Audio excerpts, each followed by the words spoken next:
오늘도 성경 봉독하고 기도하고 말씀 생각하도록 하겠습니다. 하나님의 말씀 마가복음 1장 16절로 20절 말씀입니다. 제가 봉독하겠습니다. 갈릴리 해변으로 지나가시다가 시몬과 그 형제 안드레가 바다에 그물 던지는 것을 보시니 그들은 어부라. 예수께서 이르시되 나를 따라오라. 내가 너희로 사람을 낚는 어부가 되게 하리라 하시니 곧 그물을 버려두고 따르니라. 조금 더 가시다가 세베대의 아들 야고보와 그 형제 요한을 보시니 그들도 배에 있어 그물을 깁는데 곧 부르시니 그 아버지 세베대를 품꾼들과 함께 배에 버려두고 예수를 따라가니라. 아멘. 기도하겠습니다. 사랑과 은혜가 풍성하신 하나님 아버지 감사합니다. 오늘도 하나님의 말씀을 생각하는 소중한 시간입니다. 말씀이 우리들 마음에 떨어져 아름다운 열매로 결실하게 하옵시고 말씀이 우리 삶의 표준이 되고 기준이 되어 흔들리지 않는 믿음 갖고 승리하는 삶을 살게 하옵소서. 예수님 이름으로 기도드리옵나이다. 아멘. 여러분 다시 만나서 반갑습니다. 주님의 사랑으로 여러분들을 진심으로 사랑합니다. 6월이 되었습니다. 6월이 되면 참 여러 가지 일들이 많이 있는데 특별히 나라를 생각하고 기도하는 우리들이 돼야 될 줄 압니다. 나라를 주심에 대해서 감사하고 또 6월 6일 현충도 있고 6.25 그 아픈 전쟁을 치렀던 6월입니다. 6월을 생각할 때마다 늘 하나님께 감사하고 또 나라를 위해서 기도하고 하는 우리들이 돼야 될 줄 압니다. 지난주에 미국 대통령 바이든이 우리나라 그 BTS를 초청을 했다는 기사를 봤습니다. 물론 미국 대통령도 필요에 의해서 어쩌면 좀 홍보를 위해서 BTS를 불렀는 줄 압니다. 그렇지만 BTS가 또 미국 대통령의 초청을 받았다라는 것 때문에 이렇게 화제가 되는 걸 볼 수가 있습니다. 오늘 본문에 보면은요, 만왕의 왕이시며 만주의 주님이신 우리 주님 예수님께서 어부인 제자들을 초청하고 부르시는 장면이 나옵니다. 예수님께서 어부들을 부르셨다라는 거예요. 동시에 우리들도 예수님께서 불러주셨다라는 것 생각하면 얼마나 감사한지 모르겠습니다. 예수님께서 갈릴리 해변으로 지나가십니다. 그러다가 시몬의 두 형제 시몬 베드로와 안드레를 보게 됩니다. 바다에 그물 던지는 것을 보시고 나를 따라오라. 내가 너희로 사람을 낚는 어부가 되게 하리라. 이렇게 말씀해 주십니다. 그리고 조금 더 가시다 세베대의 아들 야고보와 요한이 이제 그물을 깁습니다. 그물을 잘 정리해가지고 다시 일을 하려고 하는 그 형제 야고보와 요한을 부르시는 장면이 나옵니다. 그러자 그들이 그물을 버려두고 또 부친과 품꾼들을 버려두고 예수님을 따랐다라는 얘기가 나오고 있습니다. 오늘 예수님께서 제자들을 부르시는 장면을 보면서 우리 주님 예수님께서 우리에게 원하시는 것은 뭔가? 우리에게 주시는 교훈은 뭘까? 라는 걸 생각해 볼 수 있습니다.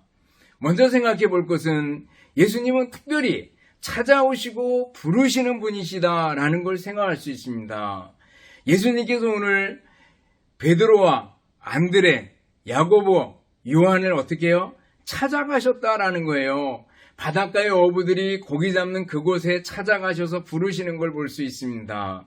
누가복음이나 마태복음을 보면 좀 더 상세하게 기록을 해놓고 있죠.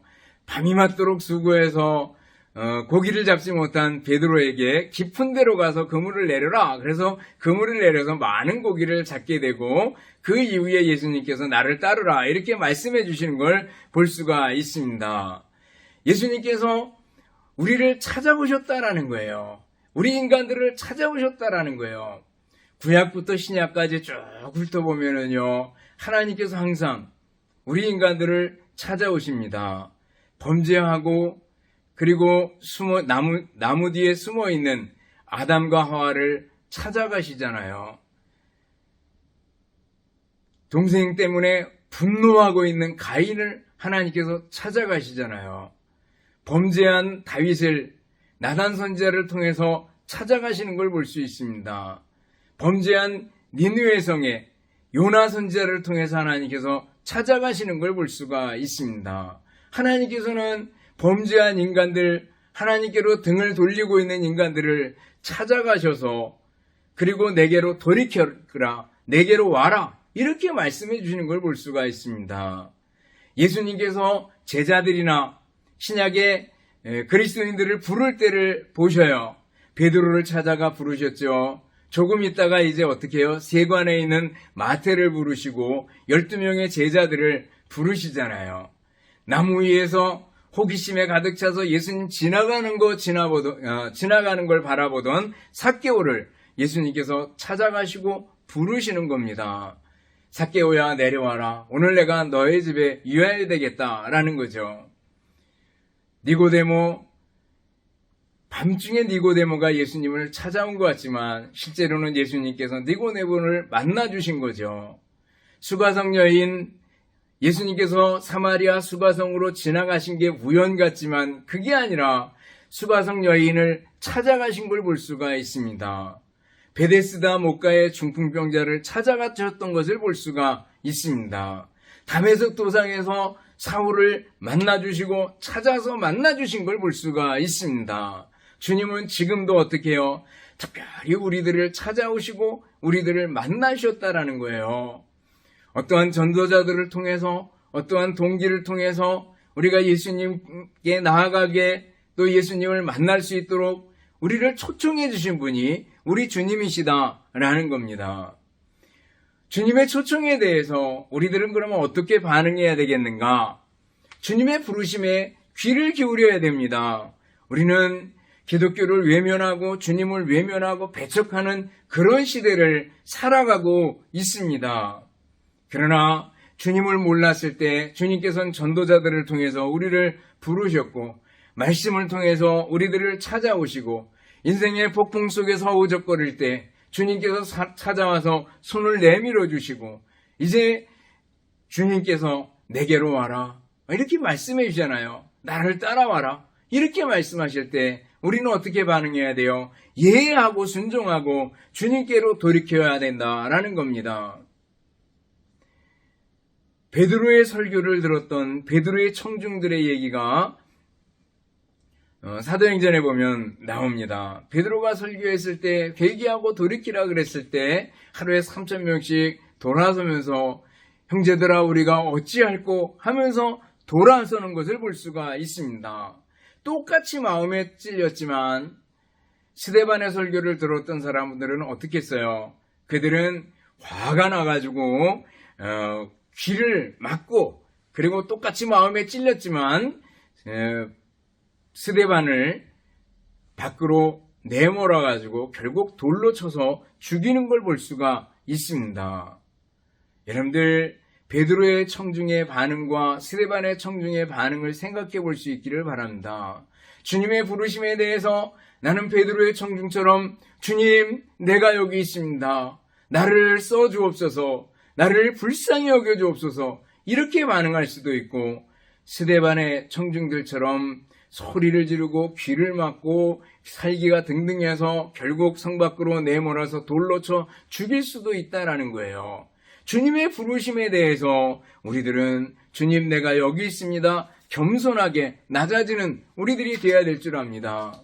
이사야 53장 5, 오라 너희 목마른 자들아 물로 나오라, 돈 없는 자도 오라, 너희는 와서 사 먹되 돈 없이 값없이 와서 포도주와 젖을 사라. 주님의 초청이잖아요. 그 초청에 대해서 우리는 귀를 기울이고 주님께로 돌아서는 우리들이 되어야 될 줄 압니다. 좀 더 구체적으로 부르심에 귀를 기울이는 사람은 어떤 반응을 보입니까? 여기 보면 배와 그물을 버려두고 그물 깊던 그 자리에서 그냥 놔두고 세베대의 아들들이 세베대와 품꾼들을 그냥 놔두고 아버지와 품꾼들을 놔두고 버려두고 예수를 따르니라 라는 말씀이 나오고 있습니다. 어떻게 보면 이것은 다 목사가 되라, 다 선교사가 되라, 그 말같이 여겨질 수 있습니다. 또 가족을 포기해라 그렇게 여겨질 수도 있습니다. 그러나 그게 아닙니다. 이것은 우선순위의 문제입니다. 결단하고 주님을 따르라 라고 얘기하는 성경에 보면 자주 그 말씀이 나옵니다. 예수님께서도 말씀하셔요. 아버지나 어머니를 나보다 더 사랑하는 자는 내게 합당치 아니하고 아들이나 딸을 나보다 더 사랑하는 자는 내게 합당치 아니하고 또 자기 십자가를 지고 나를 쫓지 않는 자도 내게 합당치 아니하니라 이렇게 말씀하셔요. 돈, 명예, 자식, 부모보다 예수님을 더 사랑해서는 안 된다라는 말씀을 해주고 있습니다. 내게 합당치 않다. 현실에 얽매이지 마라. 이렇게 말씀해 줍니다. 이것은요 우선순위 문제입니다. 가족을 돌보지 말아라. 경제활동을 하지 말아라. 그런 얘기가 아닙니다. 우리가 얼마든지 경제활동을 하고 또 기회가 됐을 때 그리스도인들이 국회의원 선거에 나가서 나갈 수도 있고 시장 선거에 나갈 수도 있고 정치활동을 할 수도 있고 그런 줄 압니다. 또 가정생활을 하는 건 너무나도 당연한 겁니다. 그렇지만 그 모든 것들을 예수님보다 앞세우면 안 된다라는 걸 예수님께서 얘기해 줍니다. 그러면서 너는 나를 따르라 그랬을 때 우선순위를 내게로 두어라 라는 것을 얘기해 주고 있는 거죠. 너희는 먼저 그의 나라와 그의 의의를 구하라. 그리하면 이 모든 것을 더하시리라 그랬습니다. 예수님을 따르는 일에는 고통에 따를 수 있습니다. 예수님 따르겠다고 나섰던 제자들이 많이 있습니다. 사람들이 많이 있습니다. 주님, 내가 어디든지 따르겠습니다. 그러니까 예수님께서 뭐라 그래요? 인자는 머리 둘 곳이 없다. 괴로움이 있고 고통이 따른다라는 거죠. 내가 아버지 장사 지내고 예수님 따르겠습니다. 그럼 미루고 연기하는 겁니다. 아버지가 아직 멀쩡합니다. 아버지 죽을 때까지 돌아가실 때까지 아직 기간이 많이 남아 있습니다. 핑계죠. 근데 그러다 예수님께서 죽은 자들로 죽은 자를 장사하게 하고 너는 나를 따르라. 결단하고 나를 따르라. 라는 거죠. 주님, 내가 주님을 따르겠습니다마는 나로 먼저 내 가족을 작별하게 허락하옵소서. 그러니까 손에 쟁기를 들고 뒤를 돌아보는 사람은 하나님 나라에 합당하지 않다. 이렇게 말씀하십니다. 예수님 딱 믿으시죠? 예수님 따르시죠? 이렇게 우리가 말씀을 들었을 때 요리조리 핑계를 댈 수가 있습니다. 여러분, 우리들이 전도해 보잖아요. 그러면은 여러 핑계들이 참 많이 나옵니다.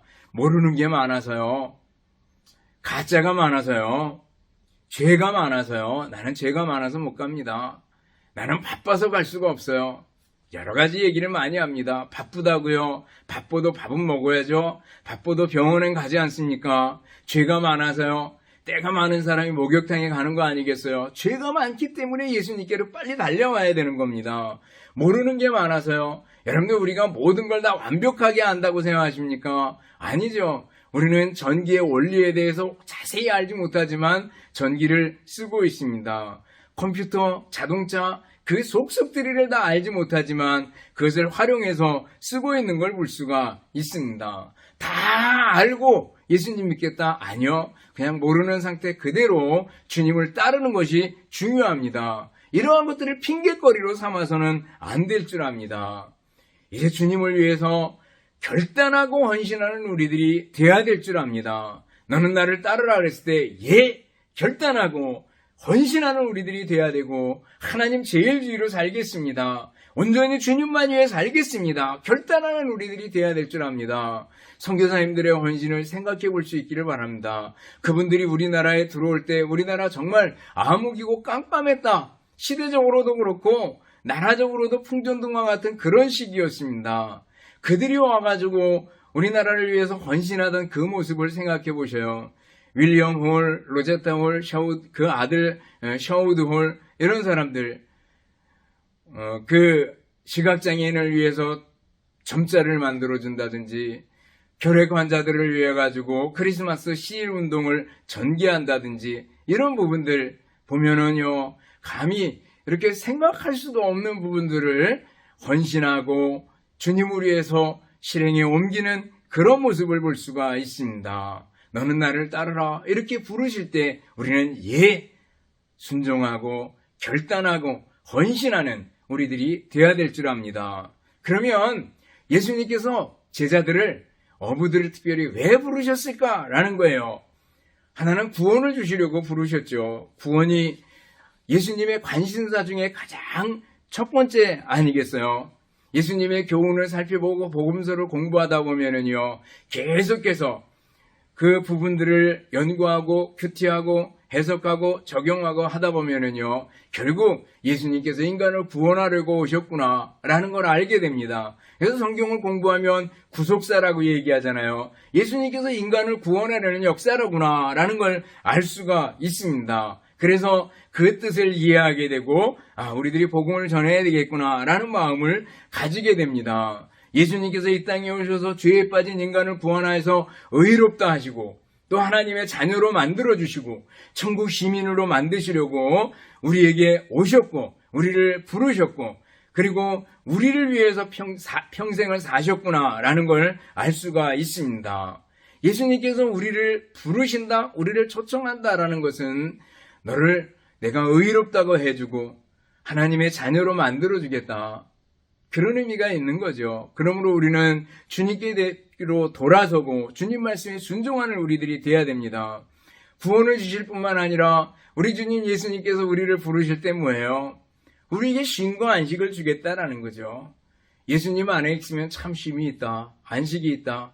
예수님이 우리의 피난처가 되신다라는 거죠. 우리가 살아가는 동안에 세상은 요동치게 돼 있습니다. 생각지도 않은 어려움들이 우리에게 다가올 수 있습니다. 얼때 생각지도 않게 아프기도 하고, 경제적인 실패를 경험하게 되고, 인간적인 배신을 경험하게도 되고, 여러 가지 요동치는 세상을 살게 됩니다. 그러나 우리 주님께서 말씀하셔요. 수고하고 무거운 짐진 자들아 다 내게로 오라, 내가 너희를 쉬게 하리라. 죄에 빠진 인간에게는 쉼이 없습니다. 우리에게 쉼이 있다면 예수님입니다. 그러면 여러분들 예수님 믿고 예수님께로 돌아가 예수님 품에 안기고 예수님 사모하고 살아가는 우리들이 돼야 될 줄 압니다. 또 예수님께서 우리를 부르실 때 왜 부르셨을까? 오늘 본문에 보면은요, 나를 따라오너라, 내가 너희로 사람을 낚는 어부가 되게 해주겠다, 이렇게 말씀하셔요. 사람을 낚는 어부가 되게 해주겠대요. 지금은 고기를 잡는 어부였는데 사람을 낚는 어부로 구원의 도구로 삼아 주시겠다라는 거죠. 사람 낚는 어부. 여러분들, 주님께서는 우리를 부르실 때 사람 낚는 어부가 되기를 원하십니다. 구원의 도구가 되기를 원하십니다. 남녀노소 또 빈부귀천 지식 유무를 떠나서 주님께서는 우리를 사람 낚는 어부로 부르셨습니다. 그래서 복음을 전해서 다른 사람들을 구원할 수 있도록 우리를 부르셨습니다. 사람 낚는 어부, 이것은요, 조금 더 확대시켜서 생각하면은 다른 사람들에게 선한 영향력을 끼치는 그리스도인이 되어야 된다라는 걸 얘기해 줍니다. 우리는 세상의 빛이고 세상의 소금이라고 예수님께서 말씀해 주셔요. 빛이 어둠에 비치듯이 빛을 비춰야 된다라는 거죠. 소금의 역할은 뭡니까? 부패를 방지합니다. 또 소금의 역할은 뭡니까? 맛을 내는 거죠. 세상의 부패를 방지하고, 그리고 세상에서 살맛나게 만드는 사람들이 바로 우리 그리스도인입니다. 그것을 위해서 사람 낚는 어부가 되라고, 빛과 소금이 되라고 우리를 부르셨다라는 겁니다. 주님께서 나를 사람 낚는 어부 되라고 부르셨다라는 걸 꼭 기억해야 될 줄 압니다. 그러면 우리 주님 예수님께서 어떤 사람을 부르셨는가라는 걸 한번 상세히 살펴볼 수 있기를 바랍니다. 어떤 사람 부르셨어요? 어부들을 부르셨다라는 거예요. 어부들이 당시에 굉장히 존중받고 존경받고 우대받는 그런 직종이 아니었습니다. 어쩌면 비천한 직종이었습니다. 그렇지만 예수님께서 그 어부들을 부르셔요. 나중에 마태를 부르십니다. 마태도 마찬가지입니다. 세리였습니다. 세리로서 돈은 많은지 몰라요. 그러나 세리가 당시에 굉장히 욕을 많이 먹었습니다. 로마 식민지하에서 돈을 많이 걷어가지고 자기 주머니에 좀 채우고 로마 나라에 갖다 바치고 로마의 유익을 위해 가지고, 그리고 우리는 식민지인데 그러니까 얼마나 세리들을 싫어했는지 모릅니다. 그런데 그 세리를 예수님께서 부르십니다. 어부나 세리, 다른 사람의 직업은 나타나지 않지만 대부분 어쩌면 비천한 신분에, 그리고 그 직업상에 많이 존경받지 못하는 그런 직업을 가지고 있었습니다. 그렇지만 우리 주님께서 그들을 불러서 크게 쓰시는 걸 볼 수 있습니다. 우리 주님의 부르심에는 신분에 한계가 없고 비천한 사람, 존귀한 사람 상관없이 불러서 쓰신다라는 거예요. 니고데모나 사내들인 공회원이나 이런 분들은 굉장한 많이 배웠고, 그리고 부자였고, 그리고 사내들인 공회원으로 똑똑하고 그랬던 사람들입니다. 바울사도도 상당히 똑똑했던 사람인 걸 볼 수가 있습니다. 그렇지만 우리 주님께서 같이 불러서 쓰시는 걸 볼 수가 있습니다. 바울사도는 고린도인들에게 편지를 쓰면서 고린도전서 1장 26절부터 보면은 형제들아 너희를 부르심을 보라 이렇게 얘기합니다. 우리를 부르심을 생각해 보래요.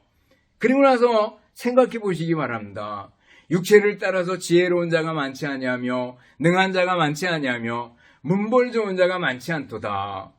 그러나 하나님께서 세상에 미련한 것들을 택하사 지혜 있는 자들을 부끄럽게 하시려고 세상에 약한 것들을 택하사 강한 것들을 부끄럽게 하려 하시며, 하나님께서 세상에 천한 것들과 멸시받는 것들과 없는 것들을 택하사 있는 것들을 폐하려 하시나니 이는 아무 육체라도 하나님 앞에서 자랑하지 못하게 하려 하심이니라 그랬습니다.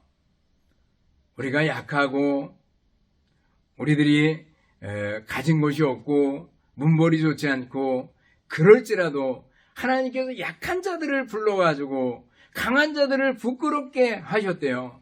멸시받는 것들을 택해가지고 있는 것들을 폐하려고 하셨다고 말씀하고 있습니다. 여러분들 여기서 우리의 상황, 우리의 현실, 나의 약함을 돌이켜보시기 바랍니다. 건강이 약합니까? 배운 것이 없다고 느껴집니까? 가난하다고 느껴집니까? 환경이 너무너무 열악하고 형편과 처지가 정말 형편없습니까? 그러나 오히려 그 가운데서 나를 불러주신 주님께 감사할 수 있기를 바랍니다. 내 시작은 미약하였으나 내 나중은 심히 창대하리라.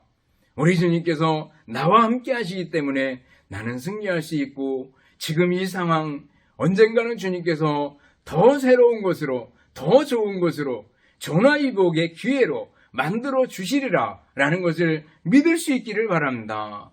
나 같은 죄인 부르셔서 하나님의 자녀를 삼아주신 일이 얼마나 놀랍습니까?